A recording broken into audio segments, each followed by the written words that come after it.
Saludos a todos, bienvenidos a este nuevo episodio de La Faena Editorial. Por aquí Mariana González, la María Mayor. Para hoy tenemos un episodio bien especial y a una invitada muy especial. Aquí tenemos a Zulma Ayes, autora puertorriqueña. Saludos, Zulma. Encantada de estar aquí, Mariana. Gracias por la invitación. Muchas gracias a ti por decirnos siempre que sí. La verdad es que el intercambio para tenerla aquí fue un poquito complicado. Ella me decía que sí, yo le decía que sí. Bastante complicado.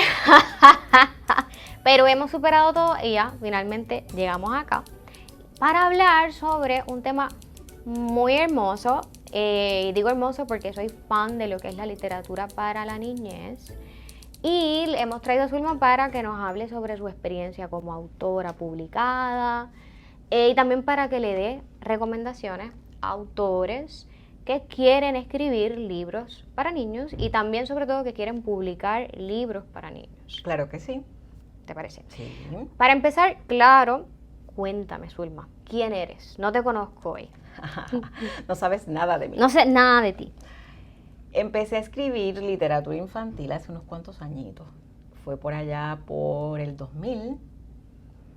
Se me ocurrió, después que llegué de México de estudiar el doctorado, que hacía falta más lectores en Puerto Rico. Y mira qué idea. Dije, pues vamos a escribir para los niños y las niñas. ¿Por qué? Porque me parecía que se podían ahí conjugar dos preocupaciones. Porque yo creo que todo texto debe salir de una preocupación. Y en el camino te va a hacer feliz, infeliz, pero de eso hablamos más tarde. Esas dos preocupaciones fueron los pocos lectores y lectoras chiquitos y que, como se sabe, se van perdiendo cuando van entrando a la adolescencia. Y también lo poco que un país tan patriótico sabe acerca de su patria. Entonces, como me gusta la historia, me gusta la biología, pues yo dije, esto es perfecto, porque en la literatura cabe todo. Y entonces empecé pensando que iba a tener esa, digamos que más que idea, un compromiso con la formación lectora de los niños y las niñas puertorriqueños. Dije, pues muy bien, vamos a tratar de escribir algo bueno. Tratar, porque eso lo dirá el lector, vamos a tratar. Vamos a tratar de que tenga el componente de esa formación literaria importante. Vamos a escribir textos, tratar, que sean de calidad. Vamos a tratar de incorporar elementos históricos y de la biodiversidad. Y empecé, como hacen las brujas, con la marmita. Metí todo eso ahí, empecé, bate que bate, y salía el humo que debe salir de un buen texto cuando se está cocinando. Bueno, y ahí empecé con esa primera colección que se llama Cuentos del Carso. Entonces, me di cuenta también de lo poco que yo misma sabía de la biofauna, por ejemplo. Yo soy del sur de Puerto Rico y estamos llenos de aves de tanta belleza y me fui a encontrarlos. Eso es otro compromiso que tengo siempre cuando escribo, ¿verdad? Que voy a investigar in situ y en la biblioteca. Eso me parece genial porque también me hace más feliz, le da otro sentido a mi vida, a mis días, que yo creo que es lo más complicado. Bueno, y entonces a partir de ahí no he parado de escribir. Escribo todos los años, a veces estuve muchos años que publicaba todos los años al menos una obra. Ya con la pandemia pues ha pasado que tengo ahí libros como Los chicos paralizados. Y he sufrido, Mariana, he sufrido demasiado, pero espero que sí, poco a poco, pues ahora vayamos. Me di cuenta que se me daba mejor para los más grandecitos, así que empecé con 8 años en adelante, luego novela juvenil y me gustó la experiencia maravillosamente bien y ahí pude conjugar esos ingredientes que te contaba y he seguido sin parar. Y esos principios, fíjate, se han mantenido. he aprendido, creo yo, a escribir un poquito mejor cada día y trato de que cada obra sea bien distinta. Ponerme yo a prueba. Pues, y si esto ahora fue en primera persona, este narrador entonces ahora va a ser externo, este narrador ahora va a ser una niña, no, ahora lo voy a ambientar de otra manera, ahora voy a... Es que yo creo que ese espacio de la literatura es experimentación, no importa si es para grandes o para chicos. Y en ese papel en blanco o en esa pantalla en blanco, yo creo que es fundamental que un creador, sea pintor, sea bailarín o bailarina, cualquier expresión artística se rete a sí mismo en cada obra que escribe. Y esa ha sido mi historia, Mariana. Mira, ya te la resumí. Ya, eso es lo que he hecho y tengo alrededor de 20 cuantos libros publicados, algunas colaboraciones con Cuba, de las que me siento sumamente agradecida por la invitación que se me hiciera en su momento. En antologías de libros de texto con diferentes editoriales, pero empecé escribiendo poesía. Tú no sabías eso. Eso yo no lo sabía. Eso no lo sabías, pero de eso yo creo que no debemos hablar. No. Eso fue un pasado. Está bien, no. Eso fue un pasado, yo creo que oscuro. Pues no naveguemos esas aguas, quedémonos en libros para los niños y para las niñas. Y partiendo de esta línea de la editorial, que ese último tramo de lo que es tu historia con la escritura, habla sobre publicar aquí, colaboraciones allá. Y nosotros en Las Marías tenemos muchos autores que tienen como meta escribir libros para niños y para niñas y publicarlos con editoriales. Y eso es un tema que también es larguísimo, que ya lo hemos hablado sobre el mundo editorial aquí en la isla. Lo tienen muy difícil también por desconocimiento, ¿verdad? Porque no toman tiempo para estudiar exactamente cómo es el mundo editorial tradicional, que eso es clave. Ya aquí hasta me estoy respondiendo la pregunta, voy a ir, pero quiero que me cuentes de tu perspectiva, ¿qué deberían estar buscando estos autores que desean publicar sus obras con editoriales? Creo que primero que nada deben tratar sobre todas las cosas de escribir lo mejor posible. O sea, eso es lo fundamental. Yo sé que estamos en un mundo muy perspicaz en términos del tiempo y que te empuja muchas veces a estar en una zona totalmente expuesta, pero yo creo que tienes que prepararte como para cualquier otra presentación. Aquí uso ahora el teatro como otra de esas manifestaciones maravillosas. Detrás de esa obra de 1 hora, de 45 minutos, hay meses de ensayo, hay todo un trabajo que viene desde el que escribió la obra dramática, el director, el maquillista, el de utilería. Entonces yo creo que no debe tener prisa ese autor o autora. Y además debe tener claro por qué quiere escribir. Si es para tener muchos seguidores, yo creo que debe dedicarse a otra cosa. Yo creo que los seguidores pueden ser, me refiero a las redes sociales, ¿verdad? Porque todos queremos tener muchos lectores. Yo creo que eso debe ser como algo que venga acompañado de en algún momento dado. Y sobre todo, deben estar pensando siempre en una lectura profesional. Yo he tenido la suerte de que todos mis textos, con excepción de uno, han pasado por ojos profesionales. Y eso me da una tranquilidad, Mariana. Eso me hace casi feliz, imagínate. Ya que la obra tenga muchos lectores, pues por supuesto, porque ese es el propósito. Yo escribo para que me lean y quiero que me lean muchos niños y niñas, claro que sí. Pero ese proceso debe cuidarse mucho. Entonces yo creo que una vez que tú sacas esa criatura al mundo, es tu criatura y eso no te lo va a borrar nadie.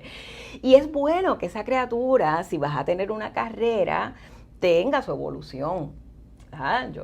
Yo recuerdo en esa primera colección con una editora magnífica de Santillana que teníamos una lucha y yo creo que era con la palabra enésima. ¡Ave María!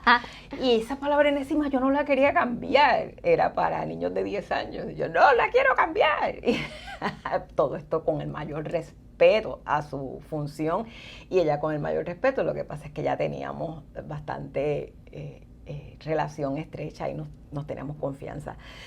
Pero yo creo que hay que tocar puertas a esas editoriales sin miedo, siempre y cuando estés preparado. Si no estás preparado, toca las puertas con todo el miedo del mundo porque no estás siendo responsable con los niños y niñas, si es que te vas a enfocar en niños y niñas y jóvenes de Puerto Rico. A ver, yo no creo que un país necesite muchos libros. ¿Te acuerdas de Gabriel Said y los demasiados libros? Yo creo que un país necesita muy buenos libros para niños y para niños, para niños y para niñas, y para todo el público lector. Y para eso hay que profesionalizarse. Entonces, fíjate, yo creo que hay que saber qué se está escribiendo, no solo en Puerto Rico, que se está escribiendo alrededor del mundo, y leer mucho lo que están escribiendo los adultos para llenarte. Tienes que leer literatura para adultos, porque allí esa misma formulación, porque es la misma, de un texto para niños, de un texto para adultos, está más elaborada, hay más riesgo, y entonces tú puedes de ahí tomar ese zumo en su máxima potencia. Entonces no hay manera de devolver a una página un texto de calidad si no te has alimentado de textos de calidad. Yo creo que es una responsabilidad bien grande. Y entonces, ¿qué ocurre en Puerto Rico? Hay muchas editoriales y como sabemos que el mercado para la literatura infantil y juvenil ha crecido enormemente, pues sí, hay disposición, hay que tocar esa puerta. Mi recomendación es que la puerta está, las puertas están, tocarlas con responsabilidad, valorar mucho cuando te abren una puerta en una editorial. Tienes que mantenerte en ese camino de la calidad y sobre todo del respeto a esos profesionales que están ahí en esa línea, Mariana, que están haciendo un trabajo que te costaría muchísimo tiempo, te tomaría demasiado tiempo, mucho esfuerzo, dinero y están apostando a ti. Eso es lo que hace una editorial, apostar a ti. Entonces yo creo que lo menos que puedes hacer es comprometerte con la calidad. Hay un autor de apellido Siebenman que habla de el éxito inmediato y yo creo que estamos padeciendo mucho de esta necesidad de éxito inmediato. Y en literatura para cualquier edad es peligroso, pero para los niños y las niñas es más peligroso todavía. Recuerda que tiene otro elemento muy, muy, muy especial, que es el otro texto artístico, que es la ilustración. Esa ilustración también, cuando estás bajo ese paraguas maravilloso de una editorial, con toda seguridad vas a tener un ilustrador de calidad. Entonces, eso también es sumamente importante. No hay ninguna razón para que en Puerto Rico se publiquen libros feos para niños y para niñas. Aquí hay una cantidad de artistas plásticos y yo he tenido la suerte, Mariana, de que muchos artistas plásticos han ilustrado mis libros. Yo me siento dichosa con eso. Yo no tengo idea, nunca podré saber cuánto se han vendido mis obras, pero sí te puedo decir toda la alegría que me ha causado el proceso y ver que desde mi punto de vista puede ser una obra de calidad que le va a gustar a unos más y a otros menos. Y me gusta la gente que me dice lo que no le gusta, fíjate, me gusta que me diga, esto parece muy didáctico. Yo, de momento, claro, te sientes como un San Sebastián, así, pero luego tú dices, te lo dijo. Y por eso ese lector profesional es invaluable. es invaluable. Ese lector te va a decir, esto no va funcionando por aquí y te va a doler, pero en el fondo se lo vas a agradecer enormemente, enormemente. Así que no es difícil publicar en Puerto Rico libros para niños bajo el ala de una editorial. Menos difícil es hacerlo por cuenta propia. Claro, esto lleva un costo adicional. Yo creo que lo que se nos está haciendo difícil es mantener la calidad. Eso sí se nos está haciendo difícil. Y libros bellos. Entonces, cuando hablamos de ver lo que están publicando en otros países, y no me voy a comparar con Estados Unidos, con otros países caribeños, con otros países latinoamericanos, te das cuenta que hay otra mirada al libro infantil y juvenil que se hace por cuenta propia. Entonces creo que hay que reflexionar sobre eso y que somos un país que se va haciendo con sus dificultades enormes, como sabemos, pero ahí vamos. Qué hermoso. Me encanta, sobre todo, lo del lector profesional, porque yo tuve la oportunidad. Y fue una práctica hermosa, porque así como Zulma habla de parte de la voz de autora, también ser lector profesional de un autor que está atento a esas recomendaciones, que las discute con esa pasión y con ese análisis, también se agradece muchísimo. Qué bueno, Mariana. Sí. Yo pensé que te había agobiado un poco, porque yo tiendo a agobiar un poco. No. No, yo me la pasé muy bien. Pero sí, es muy importante la lectura profesional y es algo que intentamos recalcar aquí en Las Marías. No vayan de lleno a lo que es la autopublicación, dense la oportunidad de interactuar con un lector profesional para que puedan mejorar ese contenido antes de adentrarse a cualquier otro proceso que ya conduzca a lo que es hacer público ese manuscrito. Estoy de acuerdo. Sí, muy, muy importante. Y no quiero hacer aguafiestas porque me encanta toda la felicidad que te trae escribir y publicar, pero yo estoy bien curiosa por saber qué mal rato te ha hecho pasar alguna editorial, si alguna. Bueno, te conté la de Enésima. Sí, esa de Enésima. Esa, la de Enésima, yo nunca la olvidaré, porque fue la primera, además de todo. Pero sí he tenido alguna experiencia con, vamos a decir, decisiones que no me han parecido quizás las más adecuadas para ese tipo de texto. Pero yo te diría que en general yo he sido privilegiada. Yo creo que el mal rato mayor fue cuando me lancé a publicar por mi cuenta. Mandé a imprimir ese libro a Colombia. No sabía nada de todo el formalismo cuando llegara a aduana, qué tenía que hacer. Entonces, los costos adicionales iban saliendo como de la chistera de un mago. Otro. Y yo decía, pero me voy a arruinar, ¿qué voy a hacer? Wow. Pero sí, aprendí, como suele pasar. ¿Qué otra experiencia te diría a nivel editorial? Yo creo que en textos que creía mucho, fíjate, este ya no es un texto literario escrito por mí, sino de formación de lectores y de formación de escritores.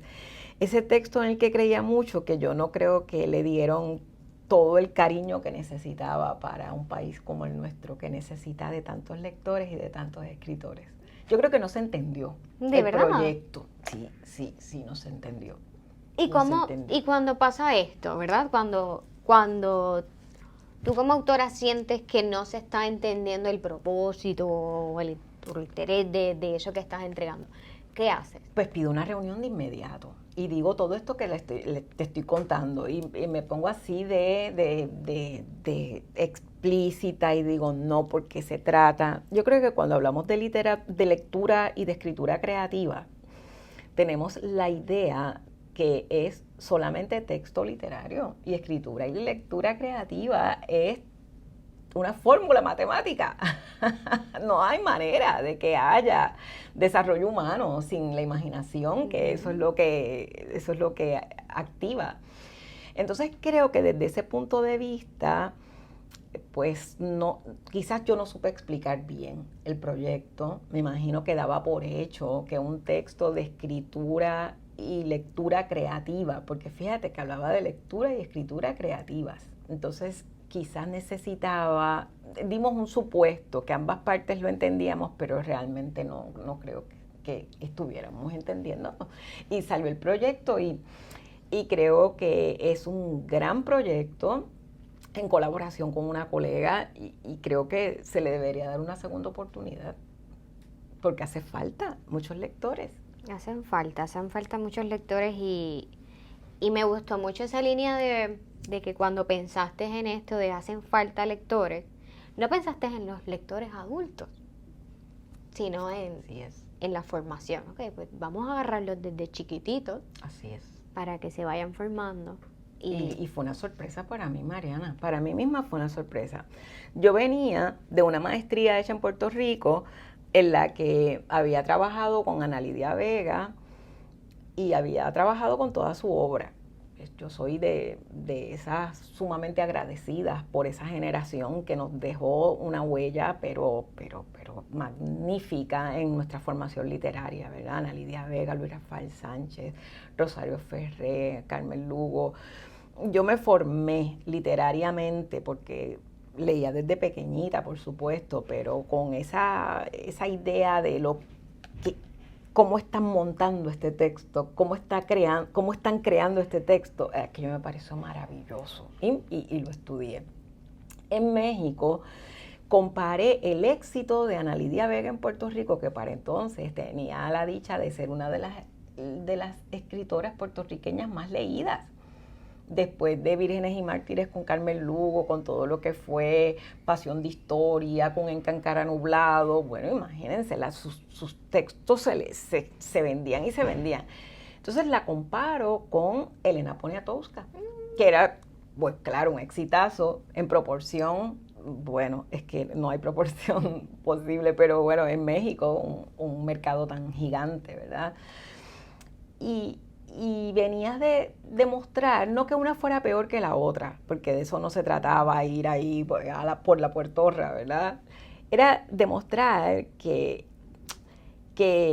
Ana Lidia Vega, su propuesta literaria es muchísimo más elaborada desde el punto de vista creativo, pero muchísimo que la de Elena Poniatowska y que tratan los mismos temas o temas similares, ¿verdad? En ese caso hablábamos de la marginalidad, de los pobres, de las mujeres, de los negros, de los niños y las propuestas totalmente distinto. Entonces me parece que esa propuesta de Ana Lidia Vega, que yo la considero una propuesta de formación literaria ideológica, que a mí me parece que todos los que escribimos debemos plantearnos cuál es y por dónde vamos, era maravillosa. Por ejemplo, Ana Lidia Vega tenía un brother al lado de la palabra hirsuto, por ejemplo. O sea, cómo ese manejo del lenguaje que viene desde antes con Luis Rafael Sánchez, como tienes un cultismo al lado de una palabra de jerga, eso te está diciendo que hay un trabajo creativo de mucha profundidad. Entonces yo vengo de haber estudiado eso de la mano de una profesora francesa y una mexicana que descubrí muchísimo, me di cuenta de lo poco que había leído cuando llegué a México.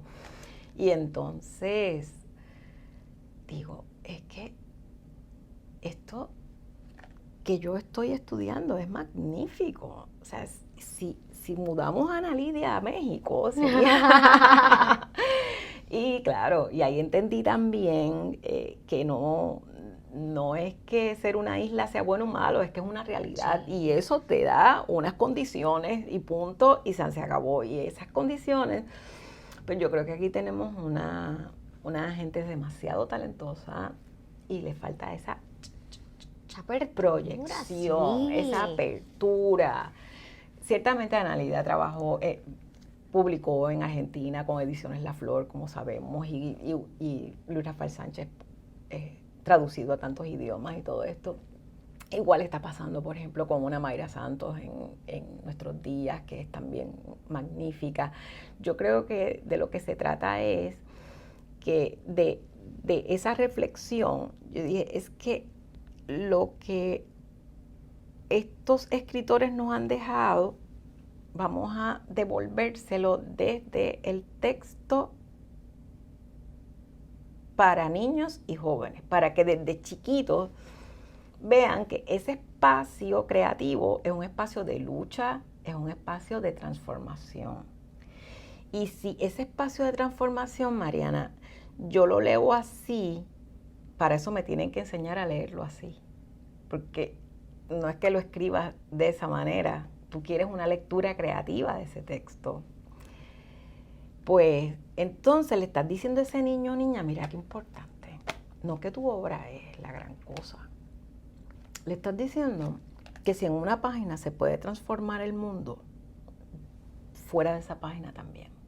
Entonces, esa es la idea liberadora que hay en todo arte, ¿verdad?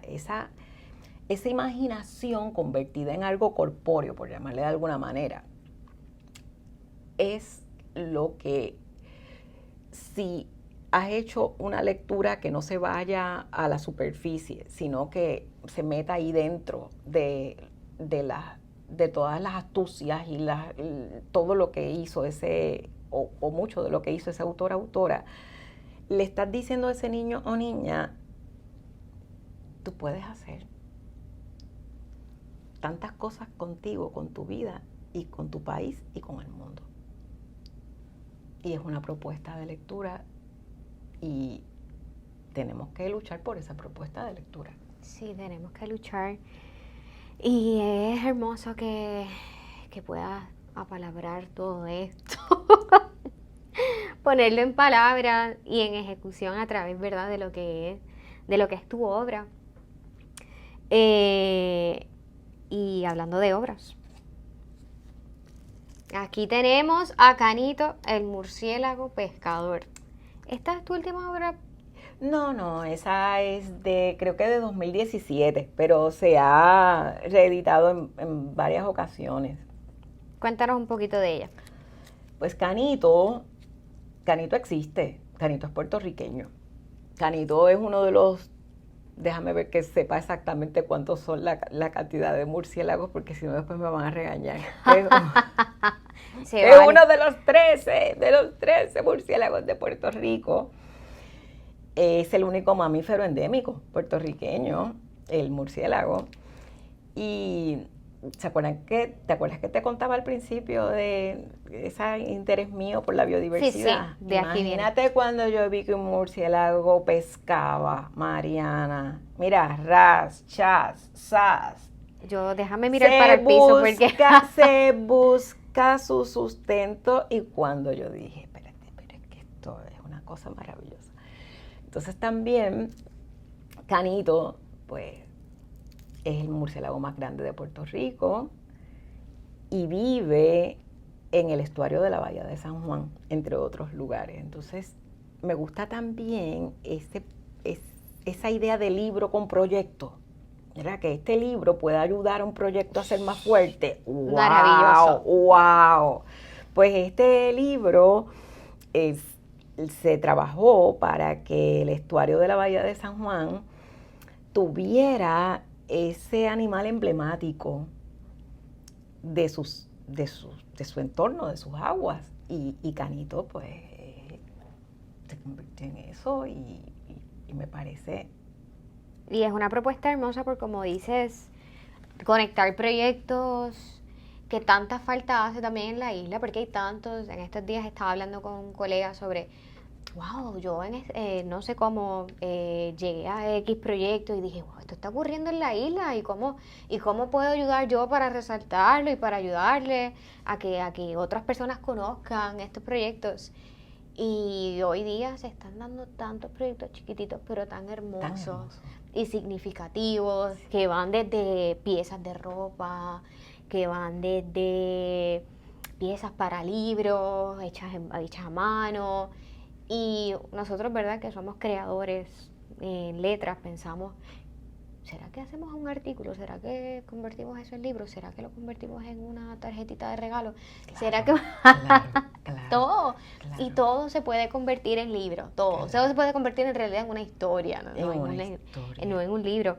Y la investigación científica, que esa es una de tus propuestas, que entiendo yo, a través de la biodiversidad, es fascinante porque me pongo yo también a pensar, pero y de aquí arranco otra línea, de que no todas las personas que también tienen las posibilidades de estudiar la ciencia o la biodiversidad son capaces de escribir historias para niños o para niñas o para adultos. Porque aquí, por ejemplo, tienes un asesor científico. Por supuesto. Y al revés. Sí, soy humilde, soy muy Sí. humilde porque sí, eso es una responsabilidad Una muy responsabilidad y es muy necesaria porque aquí tú dices, pero también, ¿y por qué el asesor científico no escribió esta historia? Y es también por cómo la colaboración de nuestra fortaleza es clave para crear. Me encanta esa palabra, Mariana. Sí. Yo creo que sí, nuestro país es un rompecabezas que tiene que hacerse a fuerza de colaboración. Sí. Mira, yo sé sobre este tema, tú sabes sobre este tema. De nuevo regresamos a lo que es el lector profesional. Yo voy a leer desde este ojo inmenso y te voy a tratar con amor, pero te voy a dar con el látigo, pero ese es mi trabajo. Y yo muy seguramente no voy a poder crear lo que tú has hecho aquí, pero sí voy a poder encarrilarlo para que logre, ¿verdad?, llegar a un público de una manera efectiva. Y yo creo que todo el proceso editorial, desde la edición hasta el diseño editorial, hasta la impresión, es un proceso donde cada parte tiene su rol. Y cuando tú metes a todas esas personas en una oficina y logras verlo desde un ojo externo, es maravilloso. Es maravilloso poder colaborar porque al final del día aquí adentro hay tantas personas. Tanta gente, exacto. Tantas personas, porque yo solamente pude haber visto, mira, un murciélago que pesca, pero ahí entonces viene Zul y me dice, pero es que eso es un cuento maravilloso, y entonces viene el asesor científico, pero no se olviden de tal y tal cosa. Y luego viene el ilustrador y dice, ok, pero ya vamos a hablar de temas de ilustración. Y luego viene el diseñador editorial y dice, pero eso no me cabe en este libro, tenemos que hacer un poco más grande. Y luego viene el que habla de la economía y dice, sí, pero en tapadura me va a salir un poquito más caro. Y todo el proceso editorial detrás de un libro es maravilloso. Y que cada uno asuma sus roles dentro de lo que es la creación es muy importante. Sí. Es muy, muy importante. Me gustaría contarte, Mariana, de otro proyecto, otra publicación vinculada con un proyecto, y tuve la alegría en estos días de volver a ella por casualidad. En 2007 publiqué un libro con Georgina Lázaro, 2 cuentos que se llaman Cuentos del Caño. Como te imaginarás, del Caño Martín Peña. Estas casualidades de la vida, yo colaboro con el Caño Martín Peña a través de la universidad. Sabes que soy profesora de la universidad, de la Universidad Interamericana del Recinto Metro, hace más años de los que quisiera confesar, pero te los voy a confesar, hace 26. Entonces, una de las ideas que tuvimos fue escribir cuentos para niños relacionados con el ambiente del Caño Martín Peña. Invité a Georgina, dijo que sí. Invité a Boricua Rivera, el ilustrador, dijo que sí. La editorial donó ese libro.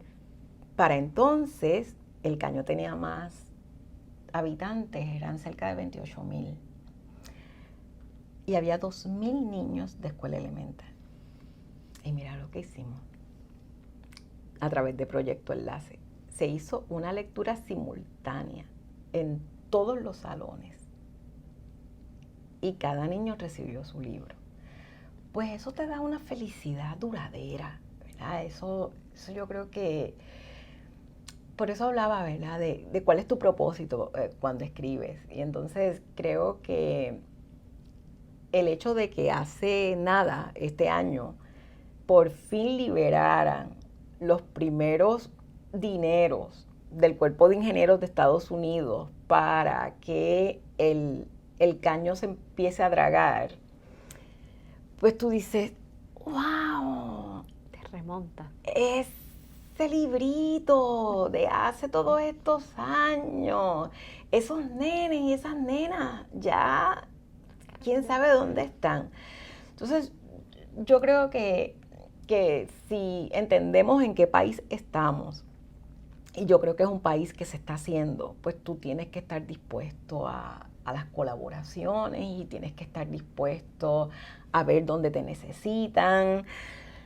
Yo creo que no estamos como para esta idea así, ¿te acuerdas? Que existía antes de la escritora así bien importante y en su torre de marfil y firmando autógrafos y tomándose las fotitos. Creo que además de que es algo pasé, creo que tampoco es lo que necesitamos. No, y ya tampoco se ven tanto que digamos. Eso no es así. No, ya no. Pero quiero aclarar que no es que yo me vea como heroína de esto, al contrario, ¿verdad? Yo creo que ese es nuestro deber. Yo creo que los héroes allí son las comunidades y Proyecto Enlace que me invitó, imagínate, y qué maravilla y qué buenísima oportunidad.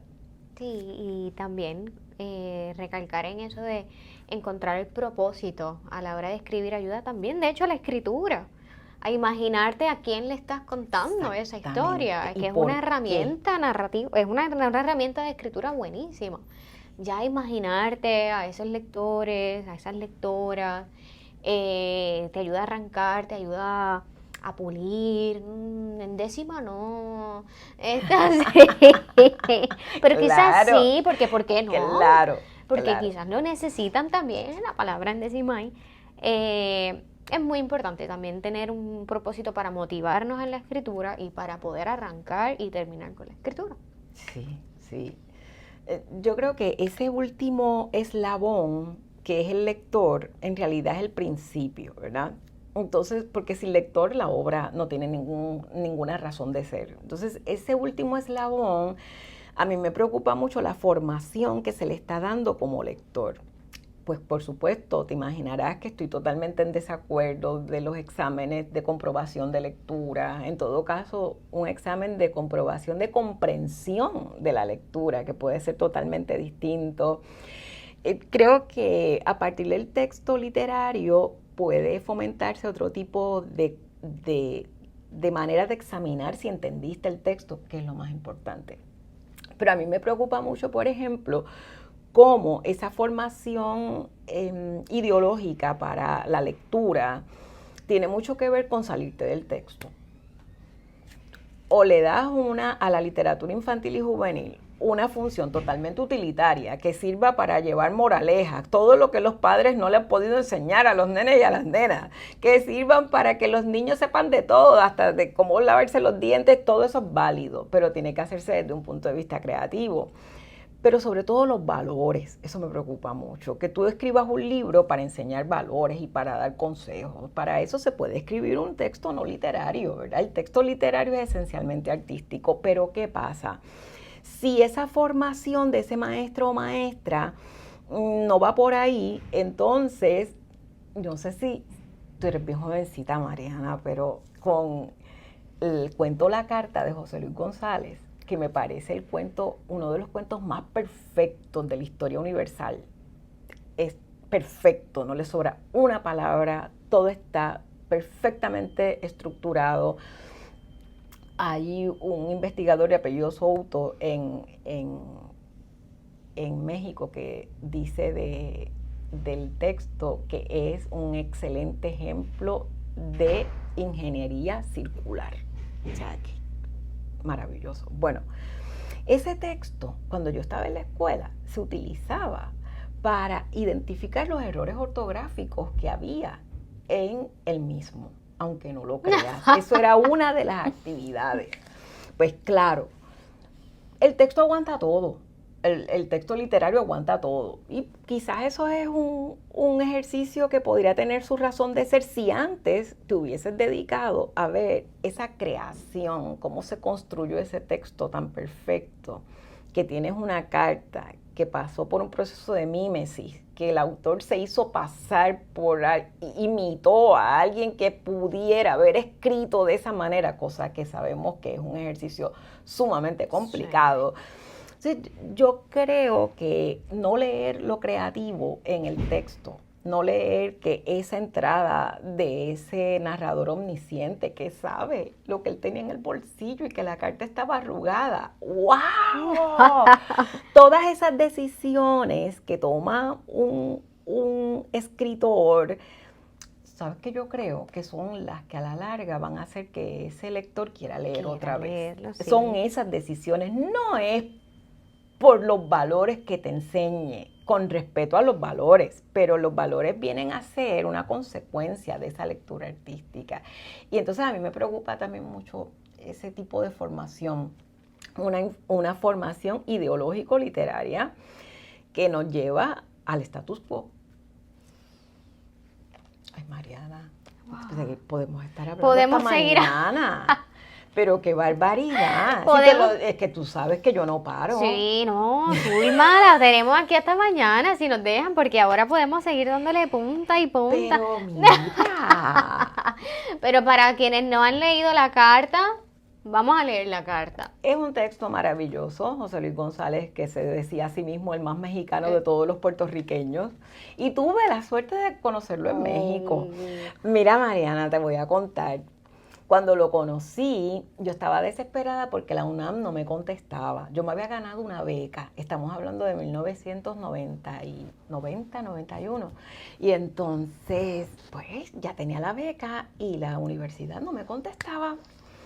Y llamé a amigos que tenía en México y un amigo me dijo, pero llámate a José Luis González, quizás él te pueda ayudar.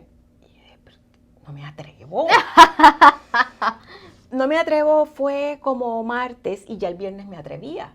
¿Por qué? Porque estaba desesperada. Estaba desesperada. Y lo llamé. Y me dijo, pues, ¿sabe lo que usted tiene que hacer? Prepare la maleta y véngase para acá.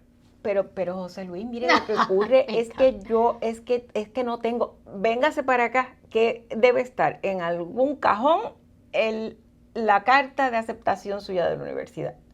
Mariana, efectivamente. Luego que fui, hice todos los trámites, regresé y en una conversación con él y con Eva, su esposa, le dije, José Luis, ¿y qué extraña de Puerto Rico? Y me contó una y otra cosa. Imagínate yo el lujo hablando con José Luis González. Y me dijo, hace tiempo que no me como unos buenos pasteles. De verdad. Pues imagínate, yo, niña de pueblo, de Juana Díaz, que eso es decir, que necesita la vecina y vas y se lo prepara, pues todo era muy fácil. Mami, necesito pasteles para llevar a México cuando regrese en 2 semanas. Pues allí fueron los pasteles. Allí fueron los pasteles. Que no solamente hablaste con él, sino que le llevaste. Le llevé pasteles.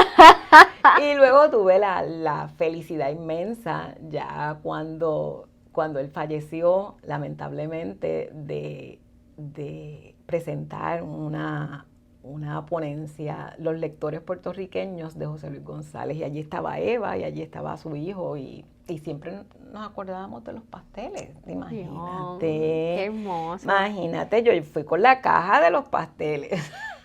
Wow, de verdad. Hay una botella de ron que me, no para él, para un mexicano que me la... yo dije, wow, también extrañaba el roncito. ¿Quién sabe? Pero eso no me lo dijo. Sí, si me lo llega a decir y llevaba 2. ¿Y él regresó a Puerto Rico? A Puerto Rico sí, él regresó, pero no a vivir. No a vivir, sí. Ay, pues todas esas anécdotas son, ¿verdad? Para 10 episodios más del podcast. Ya para ir cerrando, yo sé que no quieren, pero toca. Tengo 2 preguntitas finales, así bien cortitas. Una es una pregunta curiosa y es, ¿cuál es tu libro para niños o para niñas favorito? Vaya pregunta, Mariana. ¿Cuánta maldad ideada para el Con final? toda la mala intención. Con toda la mala intención. Bueno, yo tengo muchísimos. Mira, ahora estoy leyendo a un autor mexicano precisamente que se llama Andrés Acosta y estoy enamorada de él. Estoy enamorada de todas las cosas maravillosas que hace. Me acabo de leer una novela que se titula Yo soy Bosco, que me encantó. Otra que se llama, déjame ver cómo se llama, ya a esta edad me está fallando un poquito la memoria. Clandestino, que me parece otra, bien distinta una de las otras. Me he leído 3, el tercer título no me acuerdo.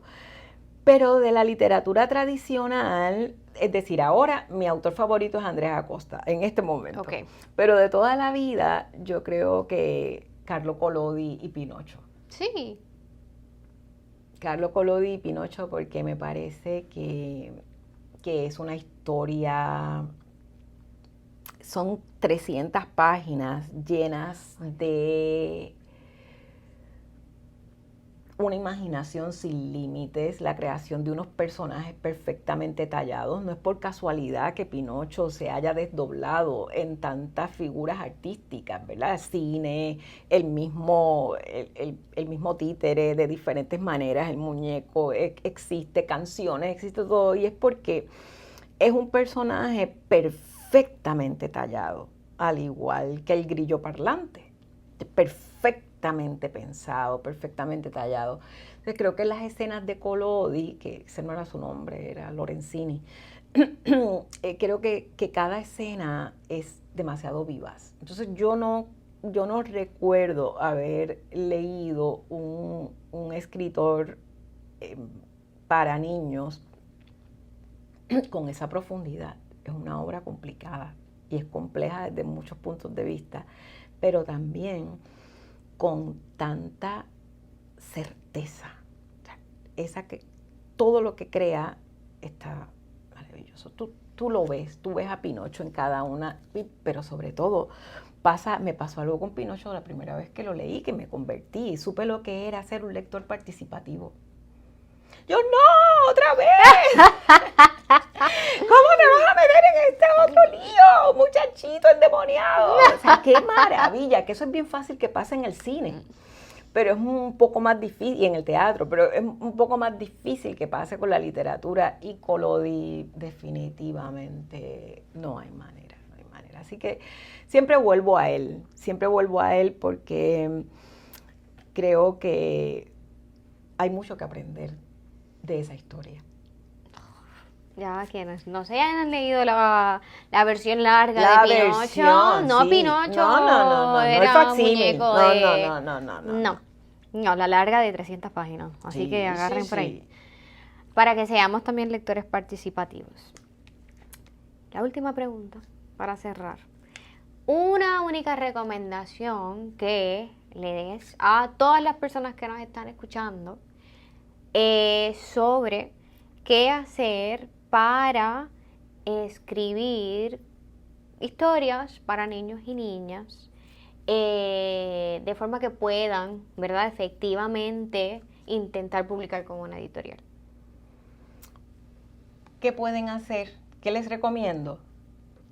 Leer mucho para adultos y para niños. Pedir ayuda. Ser un lector generoso con otros. Yo creo que nos hace falta esa lectura fraternal, esa lectura cómplice, no sé cómo llamarle, solidaria.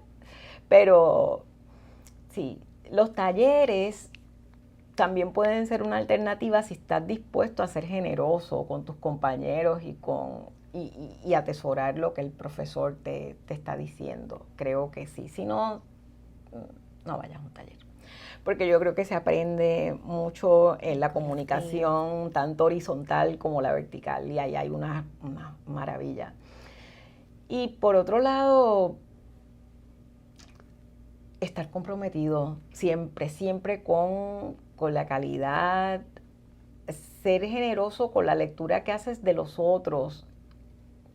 No creo que sea justo que tú quieras que te lean si tú no estás leyendo lo que escriben tus compañeros. Además de tus compañeros puedes aprender. Entonces a mí me gusta mucho estar al día, qué está pasando en Puerto Rico, tanto de adultos como para niños. Así que yo creo que no es un acto tan solitario como a veces decimos que sí, la escritura lo es, pero todo lo que está relacionado con la escritura tiene que ver con una palabra que ya le hemos dicho, colaboración.